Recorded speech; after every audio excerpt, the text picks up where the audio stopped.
All right, guys, welcome to the show. Got an exciting one here for you. We are talking about 5 massive upside running backs, okay? In this episode, I'm going to give you guys 5 names, and I may give you guys some bonuses as well that have massive upside at the running back position, meaning tons of fantasy points, tons of touchdowns, tons of attempts, tons of production. Who are the 5 running backs that have massive upside that you should be targeting on your rosters? Okay, very important show here for you. I love talking running backs. It's just one of my favorite topics. I know you guys love it as well. Now, we are in full flow fantasy football season, meaning it is full flow. That means you got to get the 16-round draft session. I've linked it here below. Subscribe, thumbs up, and of course, grab the solution. Secure the championships, okay? Very, very simple. Sleepers, breakouts, optimal players draft each round. Get it below. And guys, I'm going to show you guys something that you've never seen before. Now, do you remember when you guys were in fantasy football leagues and someone would bring out the board with all these stickers and you had to update the stickers every single year? They'd fall off the board and someone had to walk up, and it was just kind of like, these things are annoying. Well, there's a new way to actually host your fantasy draft, guys. Check this out, guys. fandraft.com/FFC for fantasy football counselor, guys. Head on over there right now. They've got a digital draft board. Guys, this is the coolest thing I've ever seen. I'm going to be using it at my draft this year. The code you want to use FFC10 to save on a pro account. You finally get a digital draft board. Multiple board displays, custom logos, and owner images, team walk-up songs, a customizable draft clock, streamer, pick ticker, voice announcer, and so much more, guys. Enhance that draft experience right now. Go right now, guys, to the site. You guys are going to love it. The site you want to go to is fandraft.com/FFC. The code you want to use is FFC10.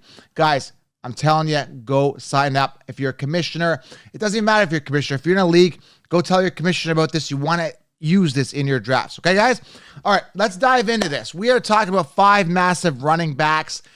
First guy here, I'm going to get right into it. The guy I'm talking about is Bijan Robbins. Now, I love Bijan. Now, some people are saying, Joe, you're pronouncing the name wrong. I'm not.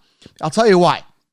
Bijan, B-I-J-A-N. The reason I'm not pronouncing it wrong, when you say bi-weekly, do you say, because they're calling him Bijan, which is not how you pronounce his name. When you say bi-weekly, do you say bi-weekly? You don't. You just don't, right? And Jean, I mean, what is that? Is that J-H-O-N? Is it J-E-A-N? Are we talking French? Like, what is it?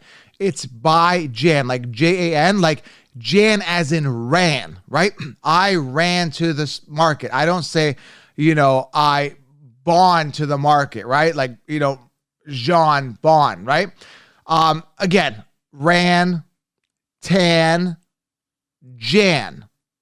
B-I as in bi-weekly, right? Jan. Okay, so I want to hammer this on. I see people in the comments all the time saying, you're pronouncing it wrong. I'm the only one pronouncing it right. So we need to understand this, guys. We need to make sure you guys are understanding that I'm the only one pronouncing it right. And everybody that's saying Bijan, B-E-E, you guys are stupid. Anyone who thinks that it's Bijan, it's not. It's Bijan. So get that right.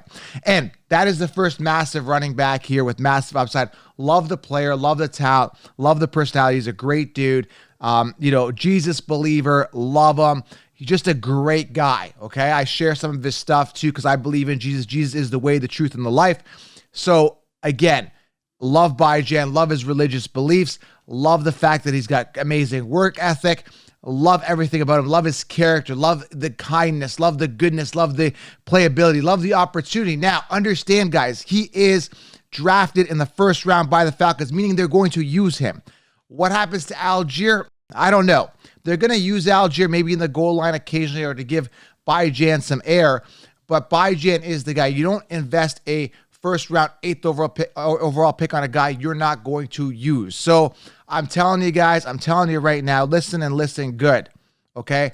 He has massive upside, and I like him ahead of Christian McCaffrey and Eckler. Now, I did a video, go check it out, on why I'm not drafting either Christian McCaffrey or Austin Eckler this year. Just not going to do it. So Bijan, a ton of upside. He's the first guy with massive upside. Love him. Again, look at his college numbers. He's a workhorse, explosive, absolutely amazing. Bijan Robbins. Number 2 here, massive upside, is Jonathan Taylor. Now, I told you to fade Jonathan Taylor last year, coming off a pinnacle year. Sure enough, he busted. They didn't figure out their quarterback situation. Now they drafted Anthony Richardson, who is a running back in his own right, which could kind of temper my Jonathan Taylor expectations a little bit, because Richardson is a running quarterback. But Jonathan Taylor is primed to get a ton of volume. There is no committee. He is the man. Okay, so when I look at Jonathan Taylor, he is primed for workhorse volume. He is primed for a bounce back year. He's in a contract year, massive upside. Love me some Jonathan Taylor. He's the number 2 guy. Number 3. Now, you can make arguments about guys like Barkley, but he hasn't secured his contract. Derrick Henry could have his last hurrah. There's other guys here in round 1 that could have that massive upside. You know, Eckler, he's definitely on the decline this year. There's no way he's going to see 127 targets receiving. A guy that really jumps out at me when I think of ceiling and I think of upside is Breece Hall. Now, obviously, Breece Hall got injured. I see him running around. He's still not 100%, but we still got 2 more months to go. This guy's already healed up, running full time pretty much, right? Running almost 100%. Still, you got a couple more months to go. Tons of upside. Breece Hall, ultra talented. The guy was crushing it, 5.8 yards per carry in the time that he did play. He played 7 games, 480 yards. The guy was getting it done in that short amount of time that we saw him. Guys, listen, I love myself some Breece Hall. I know you should secure him. He's a second round pick. Sometimes he's falling into the third.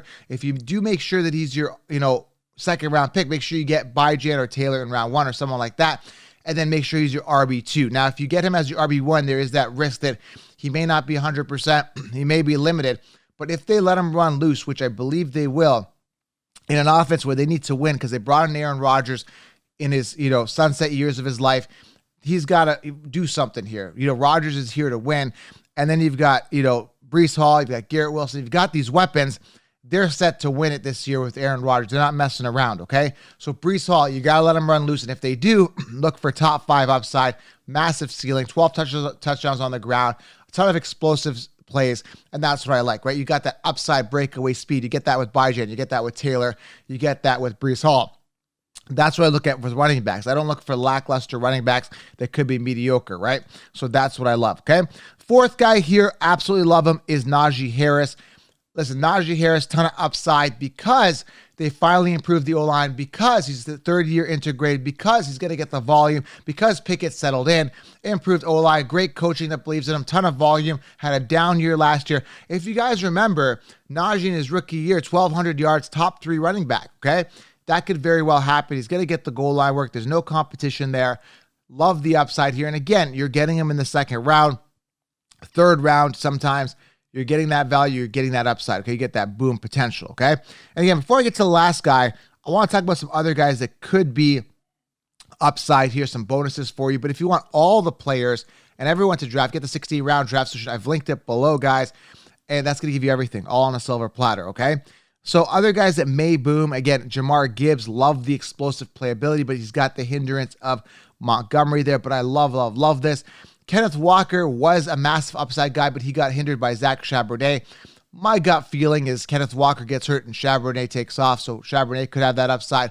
A lot of running backs are in a potential position to really boom, but they're hindered by the person in front of them. I got another guy here, Tank Bigsby. Love the upside, love the offense, but they got ATN there who's mediocre at best. So Bigsby could boom, but ATN's got to go away or get hurt. So again, some names there for you with some upside, but they're kind of hindered by the people in front of them. The guys that I'm mentioning here are not hindered. They should run full force and they should crush it, okay? So we talked about Taylor. We talked about Bijan. We talked about Breece Hall. We talked about Naji Harris. The last guy here, I love him. And again, we saw flashes of greatness last year, is Dameon Pierce. Dameon Pierce, CJ Stroud. They got an offense here where they want to build around Dameon Pierce and Stroud. I don't know who the wide receiver 1 is. I'm thinking Tank Dell because Stroud specifically requested that Tank Dell be acquired by the Texans, and he's the most young, dynamic guy there. Mechie could do well. John Mechie. They've got Robert Woods, who sucks. They got Nico Collins. A bit of a crapshoot there at wide receiver, but I think Dell could be the one. It's ultimately up to you guys who you want to stash late. either or any of these guys could go off. I don't think it's going to be Robert Woods. I highly unlikely think it's Nico Collins. I think it's between Mechie and Dell, but again, it's up to you. The point I'm trying to make is Dameon Pierce is going to be the workhorse guy. They do have wide receivers that could be good enough to distract the defenses, release some of those stacked boxes, open things up here for Dameon Pierce, but he's got no competition. You're saying, well, are you worried about Devin Singletary? Devin Singletary sucks. He has no business being on this team. Will he be a pest? Yes, sometimes. But if the Texans are smart and they want to win, they run Dameon all the time. He is the workhorse guy. We're looking at 240 attempts, 12 touchdowns, and at least 1,400 yards on the ground. At least. That's as a floor with Dameon Pierce. I'm a believer in him. I think his work ethic is great. Love him. Dameon Pierce is another massive upside running back. Okay, guys? Make sure you guys are subscribed. Thumbs up. Grab the 16-round draft solution and head over to fandraft.com/FFC. Grab your draft board, guys. Your pro account, you want to use FFC code, and you're able to use this digital draft board during your draft. It's going to be enhancing your game watching experience, all right? Grab 60 rounds, smash thumbs up if you have any questions, and drop below who is a massive running back that you guys think has a massive ceiling this year. Subscribe, guys. Thumbs up. I'm out.